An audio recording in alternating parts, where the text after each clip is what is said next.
হ্যাঁ তুমি তোমার বলেছো গায়ে মুখ দিছি। কাম মারছে কোন জমিন? Yes, this is my power.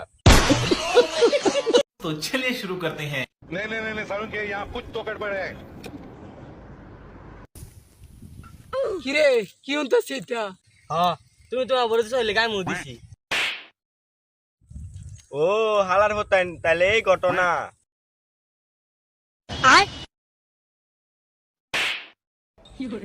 বড় ভাই তুমি কিছু কও না? এই তুই আরে মারসকা এ বড় ভাই তুমি কি জানো কি করছে? কি হচ্ছে? আমি মত আরেক বেটা বেটে সুন্দর মারা দিছি, আরেক বেটা ছেড়ে জমি লিখাইছে। কাম মারছে কোন জমিন? হ্যাঁ তোমার কি মনে নাই নেম্বর জমি লেগেছে তুমি মাইরে আইছো? কিরে হাসাই নাকি? Yes, this is my power. কিরে এদিকে খেত আইলাম এই সাইকেল সুকে বললা লাইনা মানে মাইর দিয়া দিলু এই যে সাবা লাল বানাই আলছি সব।